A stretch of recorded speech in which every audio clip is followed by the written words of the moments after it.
সংসদে বাবা সাহেব আম্বেদকরকে বিরূপ ভাষায় সম্বোধন করার প্রতিবাদে আজ রাজ্য জুড়ে তৃণমূল কংগ্রেসের প্রতিবাদ মিছিল। দলনেত্রী মমতা বন্দ্যোপাধ্যায়ের নির্দেশ মেনে আজ বারাসাত জাগৃতি মাঠ সংলগ্ন এলাকা থেকে মিছিল করে 34 নম্বর জাতীয় সড়ক ও যশোর রোড ধরে বারাসাত চাপাডালি মোড়ে এসে মিছিলটি শেষ করে তৃণমূল কংগ্রেসের কর্মী সমর্থকেরা। এই মিছিল থেকে অবিলম্বে অমিত শাহকে তার মন্তব্যের জন্য ক্ষমা চাইতে হবে ও পাশাপাশি তার পদত্যাগের দাবি করেন সমর্থকেরা। এর জন্য তৃণমূল কংগ্রেসের লড়াই আগামী দিনেও চলবে বলে দাবি করলেন বারাসাত সহ তৃণমূল কংগ্রেসের সভাপতি অরুণ ভৌমিক।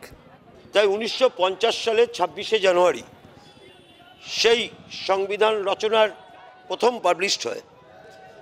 সেই সংবিধান রচয়িতাকে নতুন সংসদ ভবনে দাঁড়িয়ে 14 সাল থেকে যে অপদার্থ বিজেপি গভর্নমেন্ট আজও আমাদের দেশ পরিচালনা করে যাচ্ছেন, তাদের সেকেন্ড কমান্ড অর্থাৎ মোদিজির পরেই অমিত শাহজি, তিনি যে ভাষায় আম্বেদকরকে সম্বোধন করছিলেন সেটা খুবই দৃষ্টিকটু এবং সেটা খুবই লজ্জাজনক। অন্তত সংবিধান প্রণেতার আজকে দীর্ঘদিন হয়েছেন, তিনি আজকে আমাদের মধ্যে নেই।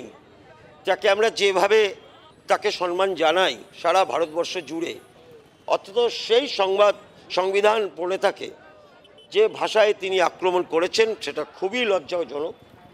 এবং তার জন্য সারা ভারতবর্ষে একটা প্রতিবাদ চলছে এবং মাননীয় মুখ্যমন্ত্রী এবং তৃণমূল সুপ্রিমো মমতা বন্দ্যোপাধ্যায়ের নির্দেশে আমরা 3 দিন আগে এই নির্দেশটা পেয়েছি যে 23 তারিখ বিকেল 2টো থেকে 3টের মধ্যে সারা পশ্চিমবঙ্গ জুড়ে, এটা পশ্চিমবঙ্গ গভর্নমেন্ট বা পশ্চিমবঙ্গের তৃণমূল কংগ্রেসের সিদ্ধান্ত, আমরা কিন্তু এই মিছিলটা আমরা সংগঠিত করলাম।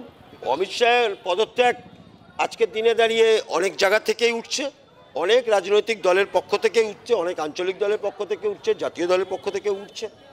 এবং সেটা দেখুন, সেটা তো আগামী দিনই বলবে ভবিতব্য।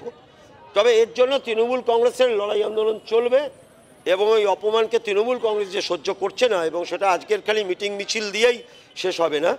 এর পরবর্তী অধ্যায় আমাদের নজর থাকবে। আমাদের সুপ্রিমো মাননীয় মুখ্যমন্ত্রী মমতা বন্দ্যোপাধ্যায়, অভিষেক বন্দ্যোপাধ্যায় সেনাপতি আমাদের যে নির্দেশ দেবেন সেই মতন আমাদের লড়াই আন্দোলন সংগ্রাম চলবে।